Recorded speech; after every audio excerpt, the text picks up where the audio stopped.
खबर सीमांचल के सभी साथियों का बहुत बहुत स्वागत है। इस वक्त हमारे साथ बेहद खास शख्सियत है।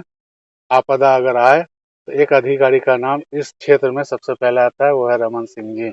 इस वक्त रानीगंज में पोस्टेड है और रानीगंज के मधुलता गांव में सोनी और चांदनी की कहानी आप लोग देखे होंगे, जिन्होंने कोरोना से अपने और माँ और पिता को खोया है और खुद से उन्होंने दफन किया है। ये बहुत बड़ी दर्दनाक स्टोरी है और सीओ साहब इस परिवार से लगातार कनेक्टेड हैं, तो कुछ स्टोरी उन्हीं की जुबानी जानते हैं। बताइए सर, कैसे क्या हुआ? इसकी माँ का डेथ तो पहले हो गया था और पापा का, और माँ का जब ये हुआ तो मुखिया जी शायद रात में हमको फोन किए। वो खुद पॉजिटिव है। अच्छा। यहाँ के मुखिया जो हैं वो खुद पॉजिटिव हैं, तो उनके द्वारा पता चला और उसके बाद पत्रकार लोग यहाँ के बोले। तब तो उस समय तो आने की स्थिति नहीं थी। सुबह में डीएम साहब से बात हुई, तब हम यहाँ आए और प्रावधान तो था नहीं देने का, तो फिर यहाँ से हम रिपोर्ट किए।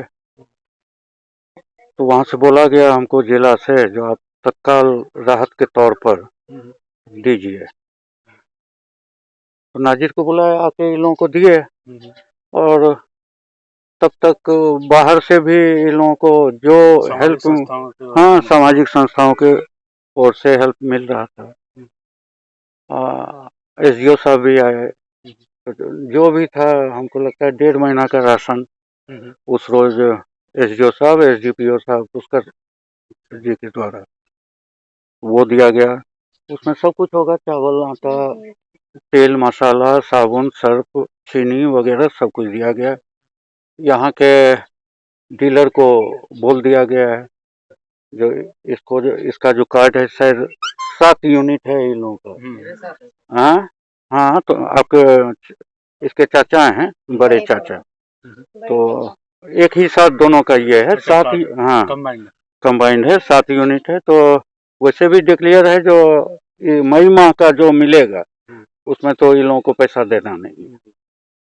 तो अभी ये है जो 3 महीना तक इसको राशन के लिए कहीं जाना नहीं पड़ेगा, उतना है, उतनी व्यवस्था है जो आगे 3 महीना तक ये होगा। 4 लाख दिए हैं और रेस्ट के लिए बोले थे, डेथ सर्टिफिकेट के लिए, तो कल भेजे भी थे। तुम्हारे कौन थे, भाई थे ना? हाँ, तो उनको भेजे थे हम पूर्णिया, मगर डॉक्टर साहब ईद में चले गए हैं घर, तो वो आएंगे। हाँ, 1-2 रोज में, 2-3 रोज में हम इसको ये कर देंगे, वो 4 लाख। इस कहानी का सबसे दर्दनाक पहलू ये है, हालांकि आप सामाजिक मूल्यों का बहुत ध्यान रखते हैं और इस पर हमेशा लिखते भी हैं कि सामाजिक ताने बाने को तहस नहस कर दिया, अपने पराये हो गए। हाँ, वो तो होता है। हाँ, सब कुछ है। आप कुछ सर्किल ऑफिसर हैं, इस तरह की कहानियां देखते होंगे, तो ऐसे में लोगों को क्या कहना चाहिए? नहीं, यहाँ इन लोगों के साथ जो हुआ, खैर इतना आप लोग अब मीडिया के द्वारा इतना फैला दिया गया है, और स्वाभाविक भी है, सब आदमी डरते हैं, छूने से डर रहे हैं, आने से डर रहे हैं। तो प्रॉब्लम तो हुआ इन लोगों के साथ। हम लोगों को तो कोई जानकारी नहीं थी, ना दिया गया। यहाँ वार्ड मेंबर भी हैं, ये उप मुखिया हैं यहाँ के, ये भी हमको कहाँ फोन किया, कभी नहीं किया। अगर वैसा करते तो कभी ये पोजीशन नहीं रहता, ऐसा नहीं रहता।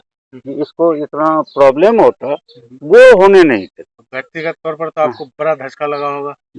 खराब लगता है ना, मेरे क्षेत्र में अगर इस तरह की घटना घट गई तो कहीं न कहीं मेरे ऊपर तो आता है, स्वाभाविक है।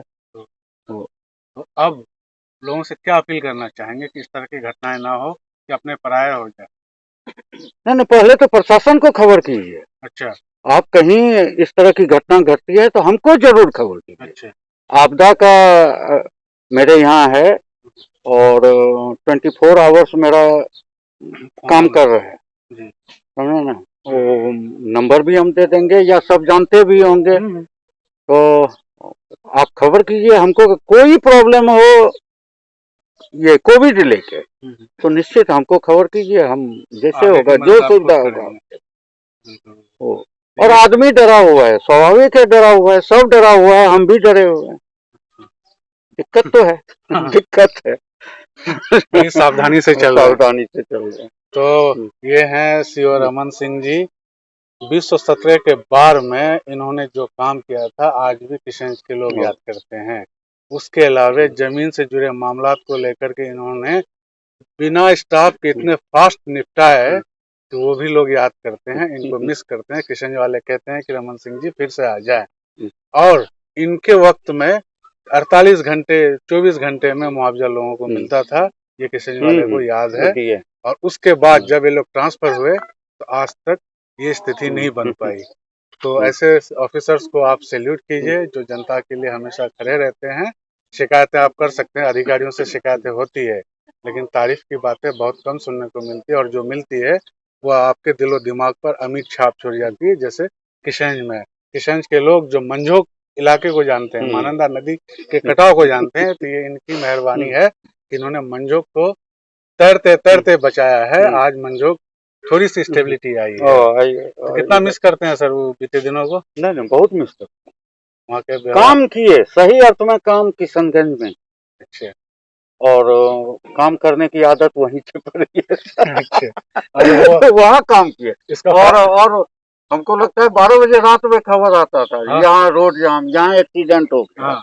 आपदा को और ड्राइवर नहीं, गाड़ी नहीं, अकेले हाथ में लाठी लेके और चल देते थे। और लोग भी सपोर्ट के लिए आते थे। आते ही थे, एक कॉल घुमा दिए तो आते थे, खड़े रहते थे। काम किए वहाँ तो बहुत काम, बहुत का मुख्यालय था, जिला मुख्यालय था, बहुत काम। उसका फायदा आज रानीगंज को मिल रहा है। निश्चित। यहाँ वीडियो पता नहीं चल रहा है, सीओ सिर्फ पता चल रहा है। ये रानीगंज की खुशकिस्मती है। आप लोग इनसे फायदा उठाइए। और आगे मानसून का सीजन है, इस सीजन में मानसून की तैयारी आप लोग कीजिए। लेकिन फिलहाल कोरोना को लेकर के राउंड द क्लॉक ये आपकी सेवा में है। जब चाहे फोन घुमाइए, बिल्कुल मदद मिलेगी। जितना हो सकेगा ये आपको सहयोग करेंगे। खबर सीमांचल के लिए बस इतना ही। ऐसे अधिकारी स्वस्थ रहें, समाज के प्रति हमेशा सजग रहें, दुआएं कीजिएगा इन लोगों की सेहत के लिए। सोनी चांदनी भी आप इस गम से उभरे, इन लोगों के लिए भी दुआएं कीजिएगा। Thank you sir.